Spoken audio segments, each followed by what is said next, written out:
बिस्मिल्लाहिर्रहमानिर्रहीम। सामीन और नाजरीन, आज रेडियो आपकी आवाज़ और टीवी चैनल आपकी आवाज़ न्यूज़ वन के मेहमान हैं नज़ीर गोंदल साहब। आज हम इनसे पूछेंगे कि यूरोप के मुतल्लक और पाकिस्तान के मुतल्लक सियासी सरगर्मियों के मुतल्लक ये आपके लिए एक बहुत ही दिलचस्प इंटरव्यू रिकॉर्ड किया जा रहा है। नज़ीर गोंदल साहब कहाँ पैदा हुए, यूरोप कब आए, तालीम के मुतल्लक सुनने वालों को बताएंगे? जी थैंक यू।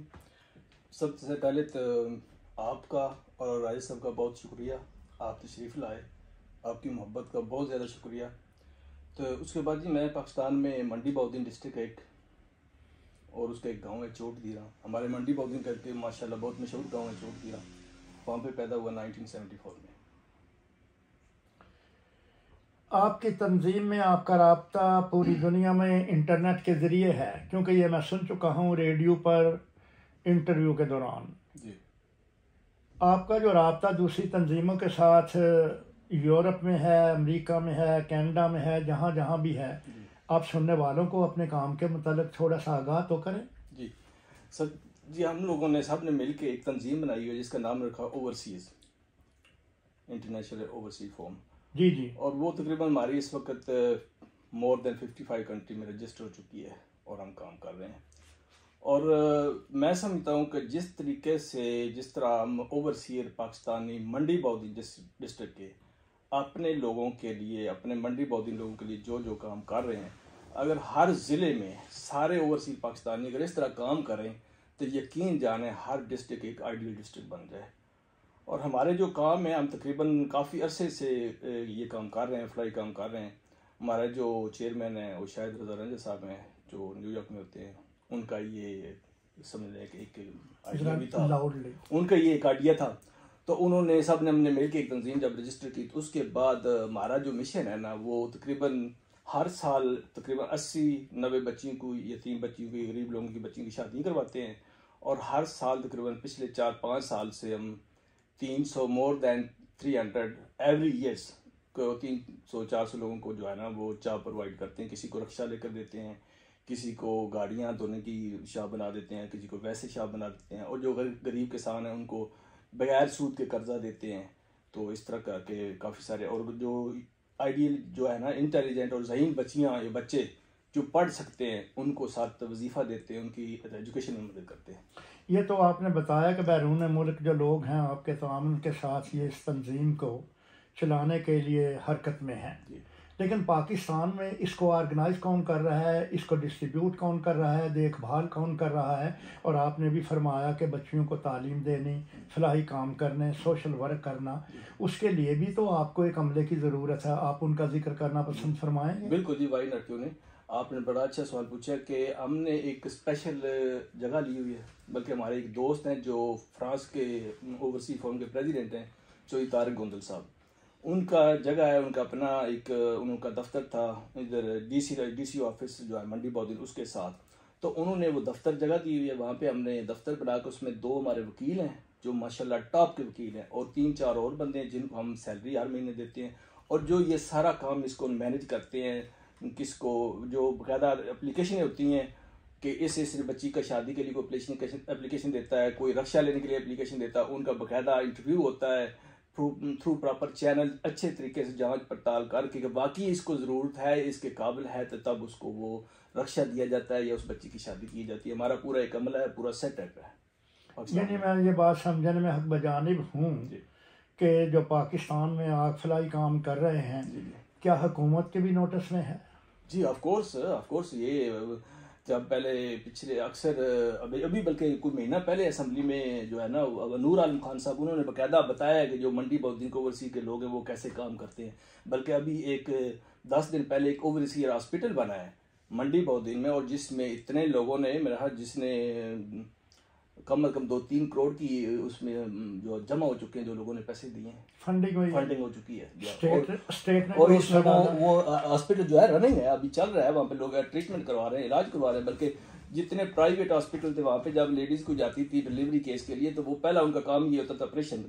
तो अभी इस जो ओवरसीज का हॉस्पिटल बना है उसमें मैंने पता चला है कि उसमें 2-3 जो है डिलीवरी केसेस हुए थे नॉर्मल हुए, उन्होंने ऑपरेशन करने की जरूरत नहीं पड़ी। डॉक्टर पैसे कमाने के लिए अगर नॉर्मल डायरेक्ट ऑपरेशन कर देते हैं, यानी नॉर्मल ऑपरेशन भी है तो वो ये कहकर पैसे लूटने के लिए कि जी ये तो जो है बड़ा ऑपरेशन होगा, कॉम्प्लिकेटेड है, इसमें ऑपरेशन करना पड़ेगा, बच्चे की माँ को बहुत हालात खराब में, कुछ भी हो सकता है, फौरी तो ऑपरेशन करना पड़ेगा। ये उनके पहले यही अल्फाज होते थे मंडी बहुत। मैं कह सकता हूँ कि डॉक्टर कसाई बन चुके हैं। ऑफ कोर्स जी, डॉक्टर जो है ना एक अल्लाह पाक की ज़ात के बाद एक बहुत बड़ा मुकद्दस पेशा है। और इन लोगों ने जो डॉक्टर ने, चंद एक डॉक्टर बहुत अच्छे हैं, बहुत काबिल हैं, जो सही कर रहे हैं कि मोस्टली मैं समझता हूँ मोस्टली जो डॉक्टर हैं ना उन्होंने इसको एक बिजनेस बना लिया, उन्होंने इस मुकद्दस पेशे को एक बिजनेस बना लिया। वो ये नहीं सोचते कि ये गरीब बंदा आया है, इसकी क्या इनकम है, क्या इसके वसाइल हैं। उन्होंने सिर्फ अपना सोचना है कि हमने अगली जनरेशन के लिए नया हॉस्पिटल और नई कोठी कहाँ बनानी है और पैसे कहाँ से आने हैं।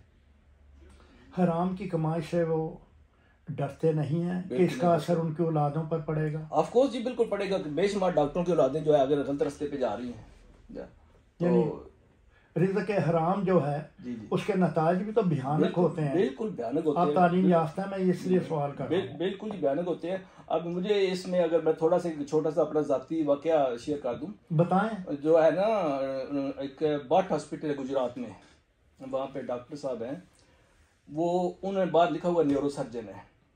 न्यूरो सर्जन वो नहीं है।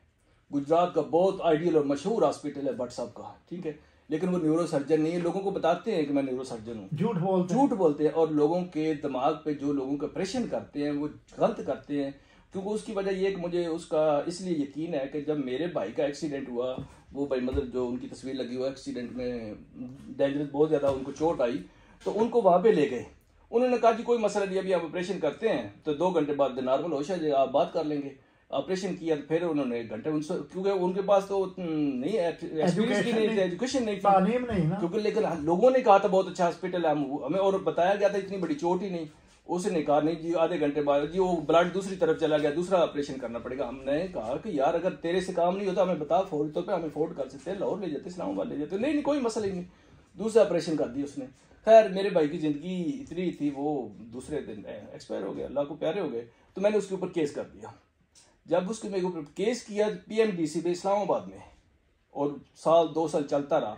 वहाँ पे जब बहस हो रही थी, 10-12 डॉक्टर थे, तो डिबेट हो रही थी, तो उन्होंने कहा कि आप ये हॉस्पिटल चला रहे हैं, अपना बताएं, दिखाएं कहाँ पे है आपका डिप्लोमा न्यूरो सर्जन का। तो उन्होंने कहा नहीं जी मैं इंग्लैंड में किया था, वहाँ पे प्रैक्टिस की थी, ये होता है वो होता है। मैंने कहा ये झूठ बोल रहा है, इंग्लैंड में ऐसे बंदा मेडिसिन लेके बाहर यूरोप में एक पैनाडिल की कोई दवाई नहीं दे सकता बगैर टेस्ट के, इसने कैसे ऑपरेशन कर दिया, ये तो बिल्कुल गलत है।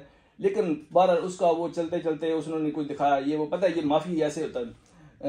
मेरे ख्याल में उसको सजा नहीं हुई थी, लेकिन उसको अल्लाह ने सजा दे दी उसके बदले, क्योंकि उसके फौरन बाद उसके अपने बेटे का, उसी मेरे भाई की शादी हुई थी, उनके बच्चे भी थे, मुझे पता चला कि उसके बेटा जवान ही था, तो उसका एक्सीडेंट हुआ, अल्लाह को प्यारा हो गया। ठीक है, उनको सदमा हुआ। और मैं समझता हूँ कि ऐसे जो डॉक्टर हैं जो किसी के साथ जुल्म करते हैं, उनके साथ अल्लाह पाक की तरफ से खुद हो जाता है ऐसे। मैंने गोंदू साहब इससे पहले भी रेडियो आपकी आवाज़ के ऊपर हम बातचीत, पाकिस्तान कम्युनिटी चेयरमैन राजा गफूर अफसर साहब भी हमारे हमरा मौजूद हैं। मैं ये बात करता रहता हूँ कि पाकिस्तान के अंदर अगर पनिशमेंट हो तो लोग डरें, इबरत हासिल करें और यह इस तरह का हराम रोज़ी कमाने से परहेज करें। आपके वाक़े ने बता दिया, और ये लोग सुनेंगे, पाकिस्तान में सुनेंगे, पूरा पाकिस्तान सुनेगा, इस्लामाबाद सुनेगा कि आपके भाई का सुनकर बहुत अफसोस हुआ। अल्लाह पाक हम तो उस डॉक्टर के बेटे के लिए भी दुआ गो। सही बात है, बिल्कुल अफसोस हुआ मुझे जब उसका बेटे का एक्सीडेंट हुआ। लेकिन देखिए ये लोग सिर्फ पैसे के लिए ऐसे, उसको मैंने जब मेरी उससे बात हो रही थी, मैंने उसको बोला कि यार अगर कोई है क्रिटिकल है तो मुझे बताओ, क्योंकि अल्हम्दुलिल्लाह हम अफोर्ड कर सकते हैं। तो उसने कहा नहीं ऐसा कोई मसला ही नहीं, ऐसा कोई झूठी तसल्ली दी। तो ऐसे डॉक्टरों के साथ, ऐसे लोगों के साथ फिर अल्लाह पाक की उनसे इम्तिहान वो तो है ना, वो तो फिर वो उसकी कीमत अदा करनी पड़ती है। और मैं समझता हूँ कि जब वो PMDC में हम गए थे, वहाँ पे डिबेट हो रही, 1 घंटा डिबेट हो रही, तो उसने स्टार्ट ही इंग्लिश में शुरू कर दी, जैसे मैं कोई इलिटरेट जाहिल बंदा बैठा होगा, इसको समझ को नहीं, मैं जो भी बात कर दूंगा। तो जब वो बात कर रहा था, मैं डॉक्टर 10-12 बैठे थे, मैंने कहा सर ये झूठ बोल रहा है, हर बात में बोलो ये झूठ बोल रहा है। तो वो उसने कहा नहीं ऐसे नहीं। मैंने कहा सर ये झूठ बोल रहा है, इससे ये गलत बयानी कर रहा है। तो उन्होंने, वो जो 10 डॉक्टर थे, मुझे उस बात का अफसोस ज्यादा हुआ कि उन डॉक्टरों ने जब फैसला किया तो उन्होंने उस फैसले में ये तक नहीं लिखा था कि इसके पास डिप्लोमा नहीं है, ये न्यूरो सर्जन नहीं है। उस फैसले में उन्होंने ये तक नहीं लिखा था, क्योंकि वो उसके पास इतना पैसा है। मैं समझता हूँ कि शायद उसने पैसा इस्तेमाल किया या कि उसकी सियासी बैकग्राउंड उसकी मेरे से स्ट्रांग थी, उसने सियासी जो है ना वो अपनी पावर इस्तेमाल की या पैसा इस्तेमाल तो किया, वो बच गया। उस फैसले में भी उन डॉक्टरों ने ये नहीं लिखा था कि इसके पास सर्टिफिकेट नहीं है, ये न्यूरोसर्जन नहीं है। तो वो डॉक्टर भी तो ऐसे ही करते होंगे, वो भी डॉक्टर थे, अगर वो नेक होते तो वो बात करते जब ये जो है गलत कब बयानी कर रहा है, झूठ बोल रहा है, इसके पास वो उतनी तालीम और एजुकेशन ही नहीं, कोर्स ही नहीं है कि जिससे ये आदमी जो है वो सर्जन होता। सही बात है। पाकिस्तान में मुस्लिम लीग, पीपल पार्टी, काफ मुस्लिम लीग, जमात इस्लामी, आपको कायद आज़म के मिशन की तकमील के लिए किस जमात की जद्दोजहद से ये यकीन है कि भी उस कायद आज़म के पाकिस्तान को हम बनाने में कामयाब हो जाएंगे? जी इंशाल्लाह दुआ तो है, अल्लाह करे कि हम उस पाकिस्तान को बनाने में कामयाब हो जाएं, लेकिन जो हालात है ना जी, मैं अब इसमें किसी को भी इस काबिल नहीं समझ रहा कि कोई भी इस, क्योंकि उनमें ये सबसे बड़ी बात है हमारे सब, इनमें इखलाक की बहुत कमी आ गई सियासी जो हमारे लीडर हैं ना। जी जी जी, देखें कुछ भी हो, आपने कुछ किया, मैंने कुछ किया, इन सब में इखलाक नहीं है। अगर देखें, अगर मैं आपको तू बोलूं, आप मुझे तू बोलें, क्या इससे हम एक दूसरे को कोई बड़ा बना लेंगे या छोटा बना लेंगे? मुल्क की खिदमत तो नहीं ना, आवाम की तो नहीं ना। कोई इन सब की में कमी सबसे मैं समझता हूँ, इनको जो इखलाक ही नहीं है, इनमें इनको बात करने की, एक दूसरे को रिस्पेक्ट नहीं दे रहे। कुछ भी किया, किसी ने करप्शन किया, कोई भी किया, जो भी किया, वो उसको एक अदालत में लाओ, लेकिन खुद तो कम अज कम इखलाक के साथ, इज्जत के साथ एक दूसरे के पेश आओ। वो इन लोगों में है नहीं। जब वो है नहीं तो फिर आवाम के और मुल्क को ये किस तरीके से ले जाएंगे आगे? अगर इनमें इखलाक नहीं तो आवाम जो है फिर इन्हीं से सीखते हैं ना, ये रहना जो ये करते हैं वही आगे आवाम भी कर रही है। उसी तरह का बर्ताव आवाम एक दूसरे के साथ कर रहे हैं। आपसे मैंने सवाल ये किया था कि मुस्लिम लीग, नॉन पीपल पार्टी, काफ मुस्लिम लीग, जमात इस्लामी, आप किसी इन जमातों के, क्योंकि आपने सोशल वर्क की बात की है, आप इनसे मुंसलिक हैं, आप इनके रुकन हैं, आप कारकुन हैं, आप चंदा देते हैं, आपके नज़दीक कौन सी आपकी पार्टी जिसको आपने ज्वाइन किया हुआ है? जी मैंने जी तकरीबन यहाँ डेनमार्क आने से पहले मेरे ख्याल में 91 में पीपल पार्टी की मेंबरशिप ली थी। 91 में जी जी जी। और गुजरात ज़मींदारा कॉलेज में मैं PSF का चीफ ऑर्गेनाइजर रहा हूँ 3-4 कॉलेजों को। ठीक है। और बढ़िया एक्टिव रोल था मेरा PSF में, पीपल स्टूडेंट फेडरेशन में। जी जी। और उस वक्त जब मंडी बौद्दीन में हमारे गैस का इफ्तिताह हुआ था, उसमें भी जब वो जो मिनिस्टर साहब आए थे, सो फ्रंट लाइन में मैं उनके साथ था उस इफ्तिताह में भी। तो अब भी मेरी मेंबरशिप वहीं पे है पीपल पार्टी में। आपकी है, मौजूद है? बिल्कुल मौजूद है। और आप उनको फंड करते हैं? नहीं सर, मैं मेरे से कभी उन्होंने फंड नहीं दिया, ना मैं कभी फंड दिया है। मैं समझता हूँ को जो पैसा देना है इस तरह, वो उससे बेहतर है मैं किसी गरीब बच्ची की शादी करवा दूंगा, किसी गरीब बंदे के काम आ जाऊंगा, वो ज़्यादा बेहतर मैं समझता हूँ। तो फंड तो मैं नहीं करता जी पार्टी को, लेकिन आप उनकी मेंबरशिप है मेरी। और मैं अगर कायदे आज़म रहमतुल्लाह के बाद अगर मेरे को आइडियल है वो भुट्टो साहब थे। भुट्टो साहब से ठीक है। तो ज़ाहिर जी अब दिखने में तो शायद इतना बड़ा ना लगूं, ज़ाहिर 74 की पैदाइश है, तो मैंने काफ़ी अरसा हो गया पीपल पार्टी में। और दूसरे कुछ जो मेरे करीबी हल्का अहबाब के लोग हैं उनका भी ताल्लुक पीपल पार्टी से था, अब भी कुछ है उनका, तो इसलिए। लेकिन उसके साथ साथ एक चीज़ मैं आने कहना चाहता हूँ कि जब बंदा किसी पार्टी से भी हो, हाँ, अगर कोई बंदा अच्छा है मुल्क के लिए तो उसके साथ ही उसकी तारीफ कर देने में कोई बुराई नहीं है, उसको अच्छा कहना चाहिए। और मैं समझता हूँ ये जो अभी हालात बने हुए हैं ना, इन हालात में ज़्यादा और ख़राबी होती जा रही है। मेरे ख्याल ज़ाती राय में खान साहब मुल्क के लिए अच्छा सोच रहे थे, अब भी सोच रहे हैं, अगर अल्लाह उनको मौका दे तो मैं भी शायद थोड़ी बेहतरी हो। बिलावल भुट्टो से उम्मीद रखते हैं कि वो मुस्तकबिल के लिए में पाकिस्तान के लिए कोई ऐसा रोल अदा कर देंगे? जी बिल्कुल, वो यंग लीडर हैं और वो रोल अदा कर सकते हैं और इंशाल्लाह करेंगे भी। लेकिन ये जो अब वो सारी ये PDM का जो बना हुआ है ना, उससे वो मैं समझता हूँ कि वो उनकी जो है ना एक पर्सनल शख्सियत वो थोड़ी ओपन नहीं हो रही, क्योंकि सारा PDM है ना, जो कुछ हो रहा है। हाँ जी, कितनी जमातें हैं? 12-13 जमातें, जो कुछ हो रहा है उसमें वो सब कुछ सबके ऊपर आ रहा है। हाँ जी। तो लेकिन ये ठीक है, हुकूमत मुस्लिम लीग नून की है, प्राइम मिनिस्टर मुस्लिम लीग नून का है, तो कुछ ना कुछ तो हिस्से सब के आता है। अगर कोई बुरा काम होता है तो वो तो पीडीएम के वजह से उनको भी मुर्द इल्जाम ठहराएंगे और आप गारंटी नहीं दे सकते 13 जमातों के रहनुमाओं की। बिल्कुल बिल्कुल। सवाल ये है नज़ीर गोंदल साहब कि पाकिस्तान के अंदर महंगाई ने गरीबों की कमर तोड़ के रख दी है और हम मकरूज हैं। और आपने सुना भी होगा डिफ़ॉल्ट, लेकिन मौजूदा हुकूमत कह रही है कि कोई डिफ़ॉल्ट नहीं है। लेकिन वर्ल्ड बैंक ने उन्होंने कर्जा जो जारी किया है या समझौता किया है उनकी शराइत इतनी सख्त हैं, बल्कि उन्होंने ही अनाउंस की हैं कि आपने ये काम करना है और तब हम आपके साथ चल सकेंगे।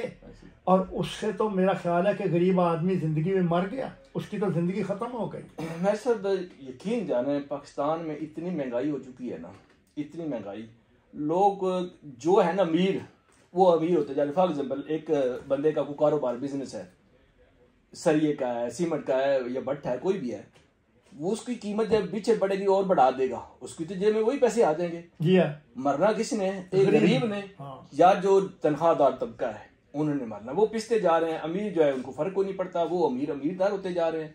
वो अगर पीछे से $10 का 10 रुपए का फर्क पड़ता है, वो 15 रुपए का फर्क कर देते हैं, कीमत बढ़ा देते हैं, उनको कोई फर्क नहीं पड़ता। तो गरीब जो है ना उसका कोई वाली वारिस नहीं है। और उसमें मैं समझता हूँ किस वक्त पाकिस्तान में कोई भी नहीं सोच रहा, यकीन जाने कहते हैं मगर कोई एक, सबको अपनी अपनी पार्टी की अपनी अपनी कुर्सी की पड़ी है।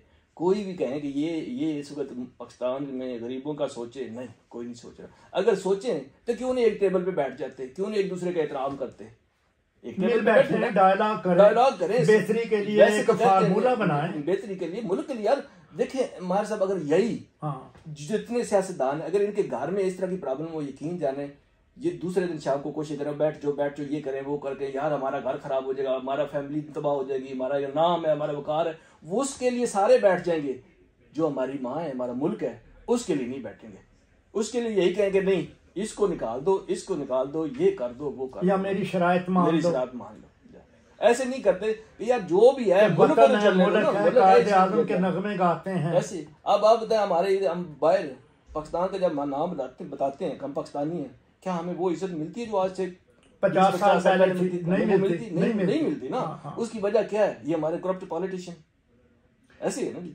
मैं पेरिस गया, मेरे पास वीजा था, लीगल था, कानूनी तौर पर था। तो आप यकीन जाने कि लंबी कतार को फारिग करने के बाद इमिग्रेशन ऑफिसर के पास जब मैं पासपोर्ट पाकिस्तानी लेकर गया, अब तो मेरे पास डेनिश नेशनलिटी है, उन्होंने मेरा पासपोर्ट लेकर ऐसे अलग रख दिया टेबल के ऊपर। आपने बात की ना कि पाकिस्तानियों की इज्जत कितनी है, और उसने सारे लोगों को, यूरोपियन को, सबको उन्होंने इमिग्रेशन स्टैंप लगाकर फारिग करने के बाद I was the last person. फिर उसने मेरा पासपोर्ट लिया, दोबारा उसको चेक किया और उसको जनाबे वाली अपने कंप्यूटर में देखा कि इसका वीज़ा लीगल है या इलीगल है। फिर उसके मुझे कम अज़ कम मेरा ख्याल 1 घंटा खड़ा का होना पड़ा। तो इस अब ये जो सलूक और बर्ताव है, ये हमें कहते हैं आप रीढ़ की हड्डी हैं, एम्बेसडर हैं। भाई आपके एम्बेसडर के साथ तो ये सलूक किया गया जो असलम बता रहा है। तो आप हमारी इज्जतों का ख्याल नहीं करते, मुल्क का ख्याल नहीं करते, गुर्बत का ख्याल नहीं करते। अपने लिए अकरबा परवरी करने से बाज नहीं आते ये लोग। अपने के लिए तो सर ये ऐसे ऐसे नए नए कानून बना देते हैं ना जी, ऐसी ऐसी चीज़ें आ जाती हैं। गरीब आवाम के लिए कुछ नहीं आता बिल्कुल। अपने लिए तो वो एक रात में, अब देखें कितने मीटिंग, कितने इजलास हुए, कितने नए कानून बने इन पिछले 14 महीनों में। जी हाँ, ठीक है। वो किसके लिए? उसमें कोई ऐसा कानून बना है कि किसी ओवरसीज का हो या किसी पाकिस्तानी गरीब बंदे का हो? अब देख फिर कहते हैं कि ओवरसीज, यकीन करें आपको बताया ना कि मेरी मेंबरशिप पीपल पार्टी की है। जी हाँ, बताया आपने, बिल्कुल सच बोला, सच बोला ना जी। अच्छा, और मैंने अब पिछले जब यहाँ पे पीटीआई के इलेक्शन हुए थे, मैंने पीटीआई के लोगों को सपोर्ट किया था। राज साहब को पता है, सब ने कहा कि आप मेंबरशिप ले, मैं मेंबरशिप नहीं लेनी, मेंबरशिप मेरी वोटों के साथ। आपको यानी अच्छी बात लगी तो आपने मैंने उनको सपोर्ट किया। अच्छा, लेकिन अब पाकिस्तान में कहते हैं सारे पॉलिटिशियन कहते हैं जी ओवरसीज सारे इमरान खान के साथ ही है ना, इमरान खान को सपोर्ट करते हैं। यही उनको गलतफहमी है, ये उनको गलतफहमी है। यही ओवरसीज वालों को क्या चाहिए? हमें रिस्पेक्ट चाहिए, हमें कानून चाहिए, इंसाफ चाहिए, ठीक है, इंसाफ चाहिए, हमें इंसाफ चाहिए ना जी। बिल्कुल सही। अब जो चीज हमें नहीं मिलती तो फिर हम किसका नाम ले? जिस दौर में किसी के ओवरसीज को रिस्पेक्ट मिलेगी, इंसाफ मिलेगा, तो वो फिर उसी का नाम लेगा। तो ये रोना हम कब तक रोते रहेंगे? बस ये दुआ करें कोई अच्छा। सवाल आपसे ये है कि ये कब आकर सुधरेंगे, कौन इन्हें जो है बंदे का पुत्र बनाएगा? सर इसमें मैं तो वो कुछ बातें तो बंदा अब पता है कुछ डरता भी है मीडिया में हर बात करने से, लेकिन मैं इतनी गुजारिश ज़रूर करूँगा कि यकीन जाने अगर हमारे जो है ना आर्मी चीफ साहब अगर वो चाहें मौजूदा आसिम मुनीर साहब जी करें बात खुल के करें, हम पैगाम आपका वहां तक पहुंचाते हैं। अगर वो चाहें, हाँ आपकी बात जाएगी, अगर वो चाहें हाँ तो यकीन जाने मुल्क ठीक हो सकता है।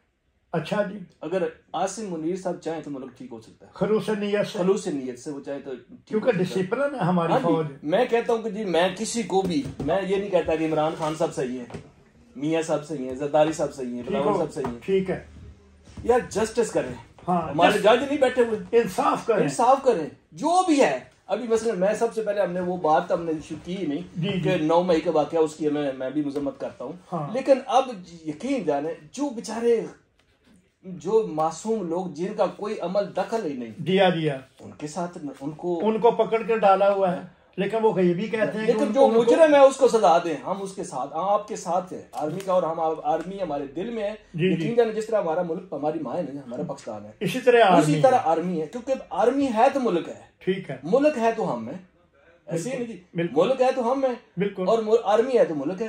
क्योंकि जब आर्मी नहीं होगी मुल्क को कौन डिफेंस करेगा, कौन उसका हिफाजत करेगा? आर्मी का होना, स्ट्रांग आर्मी का होना बहुत जरूरी है, ताकतवर जदीद असला हर चीज होना उनके पास, नई टेक्नोलॉजी और साइंसदान पैदा करें। सही बात है। तो साइंसदान पैदा तभी होंगे ना जब गरीब का बच्चा भी एक साइंसदान बनेगा, उसको भी वही सहूलत मिलेगी, सहूलत में जो अमीर बच्चे को मिलती है। यकीन जाने पाकिस्तान में इतने ज़हीन बच्चे, इतने ज़हीन लोग हैं, जिसकी कोई बयान नहीं। आप स्कूल चला रहे हैं, ऐसे बच्चे बैठे हुए हैं जो उनका दिमाग, हम उनकी बातें सुन के हैरान रह जाते हैं। इतने ज़हीन बच्चे, उनको अगर मौका मिले, उनको उस तरह की सहूलत मिले स्कूलों में, उस तरह का प्रोजेक्ट मिले, यकीन जाने पाकिस्तान कहीं बहुत तरक्की कर सकता है। पाकिस्तान में नज़ीर गोंदर साहब आप बाशऊर हैं, तालीम याफ्ता हैं, और सियासी अमूर पर भी आपकी गहरी नज़र है। पाकिस्तान में सोना है, चांदी है, सब कुछ है, तांबा है, पाकिस्तान में ऑयल भी है, और नमक की लंबी कानें हैं जो खेवड़ा से लेकर मियाँ वाली तक चली गई हैं। सही बात है जी, जिसे हम पिंक सॉल्ट कहते हैं। सही बात। और ये कितने अफसोस की बात है कि उस पिंक सॉल्ट को कोई दूसरा मुल्क खरीद कर और अपने नाम से फरोख्त करे हैं। हम कितने, हमें डूब मरना चाहिए।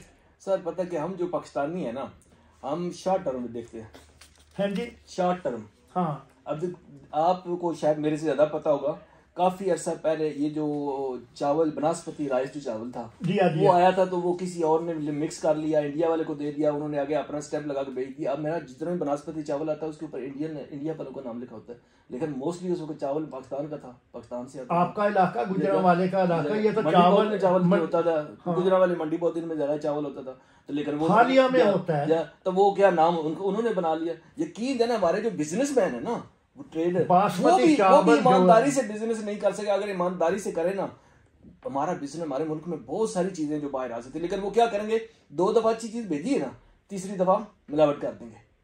यानी इसका मतलब है कि चेकअप ना, चेकअप नहीं है, सजा नहीं है, पकड़ नहीं है। अगर ये हो तो आदमी डरे।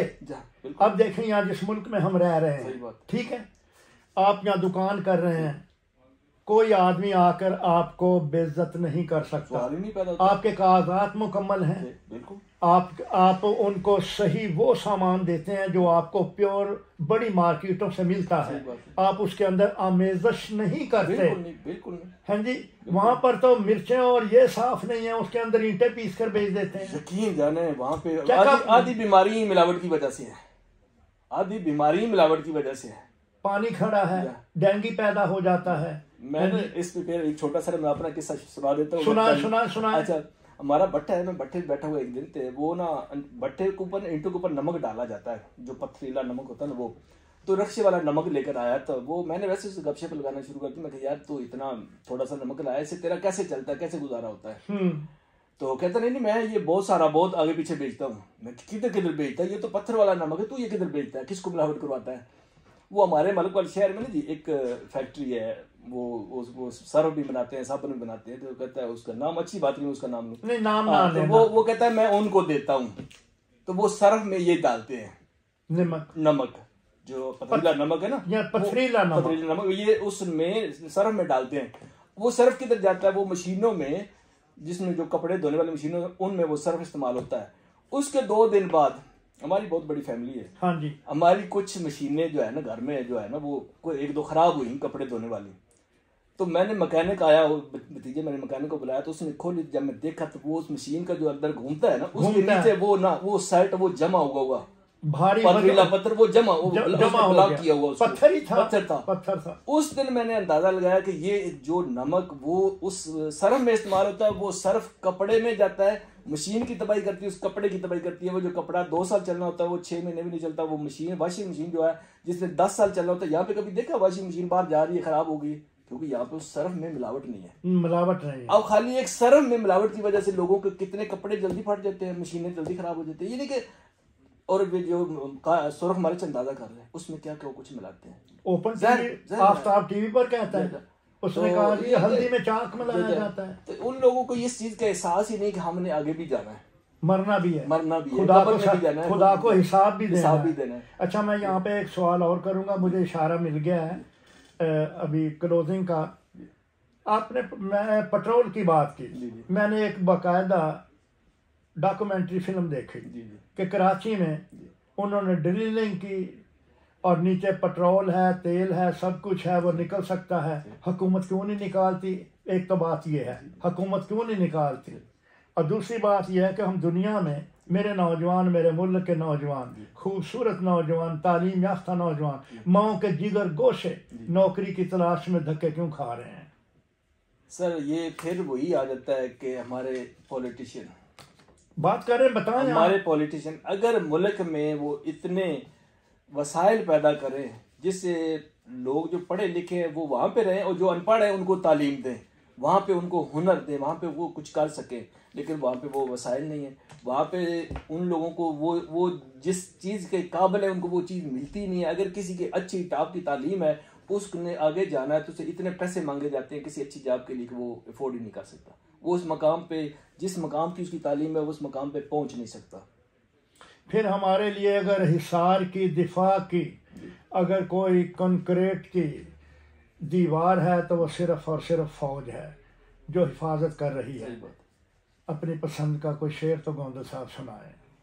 सर अभी इसमें एक बात थोड़ी सी रह गई, हाँ। वो जो आप पेट्रोल का कह रहे थे, क्यों नहीं निकालते? डॉक्यूमेंट्री देखी मैंने, वो क्यों नहीं निकालते? दुनिया ने देखी। अब जिस तरह आपने पहले कहा कि हर सियासतदान जिसके मौका होता है ना उसको किक बैक चाहिए होती है, उसको अपना हिस्सा चाहिए होता है। वो कंपनी जो निकालेगी उसको अपना हिस्सा चाहिए होता है। एक तो दूसरा ये कि कुछ लोगों के ये मजबूरियां हैं कि वो आगे चलने, पाकिस्तान को आगे मेरा चलने नहीं दे सकते। पता नहीं उनको सियासतदानों को भी मजबूरियां, उनको अपने हिस्से की पड़ी हुई है, या कि बाहर की दुनिया से डरते हैं क्योंकि वो बाहर से लेते रहना अपने मुल्क में। आप देखें अफगानिस्तान में आयल, अभी मैंने पीछे से पढ़ा है कहीं, वहाँ पे आयल आ गया, तो अफगानिस्तान तो और पाकिस्तान में कितना दूर है, वहां भी आ सकता है, तो नीचे तो चश्मे हैं। तो इन लोगों को पता नहीं अपना किकबैक चाहिए या क्या चाहिए। अब ये तो इन सियासतदानों से सवाल हो सकता है कि आप लोग इस चीज़ को क्यों नहीं आगे जाने देते, इस मुल्क को जलने दें। अल्लाह पाक इस मुल्क को तरक्की दे और ताकि क़यामत ये कायम रहे। ये अल्लाह का बहुत बड़ा तोहफा है मुसलमानों के लिए। आपका तल्लक तो पीपल पार्टी से था और आप आज भी आप बिला झिझक और क्या कहते हैं डंके की चोट पर कह रहे हैं कि मैं उनका रुकन हूँ, मेरे पास हाँ मेरे मेंबरशिप है। लेकिन एक बात आपने बहुत खूबसूरत की कि किसी भी जमात का कोई आदमी अगर पाकिस्तान के साथ मुखलस है तो मैं उसमें बुग़्ज़ नहीं रखूँगा, मैं उसकी तारीफ़ करूँगा। भट्टू के ज़माने में मुझे इस्लामाबाद में बहुत ही पढ़ा लिखा आदमी मिला।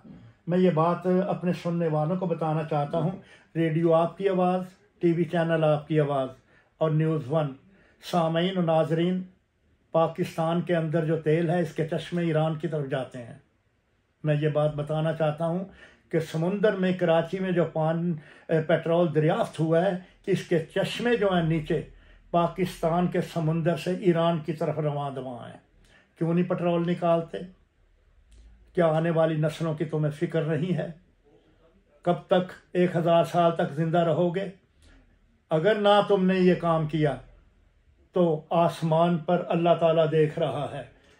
डरो उस वक़्त से, डरो उस वक़्त से कि जब तुम्हारा हशर दुनिया अब भी देख रही है। मैं आपसे आखिरी बात ये करके क्लोज अप करता हूँ कि आप अपनी पसंद का एक शेर सुनाएं। शेर वो क्या कहते हैं, कभी शेर बड़ी मुद्दत हो कोई गई है। इल्लामा इकबाल कह दे, खुद ही को कर बुलंद इतना कि हर तकदीर से पहले खुदा बंदे से खुद पूछे बता तेरी रजा क्या है। दीवार क्या गिरी मेरे कच्चे मकान की, लोगों ने मेरे सहन में रास्ते बना दिए। इजाजत चाहता हूँ गोंदल साहब, बहुत लुत्फ आया। अल्लाह आपको सलामत रखे और हम इंशाअल्लाह ताला आप जैसी एक और शख्सियत नाजरीन और सामीन के लिए ढूंढ कर उनके ख्यालात पहुँचाने के लिए रेडियो आपकी आवाज़ और चैनल आपकी आवाज़ और न्यूज़ वन आपकी आवाज़ पर लेकर आएंगे। पाकिस्तान जिंदाबाद, पाक आर्मी जिंदाबाद। Thank you very much.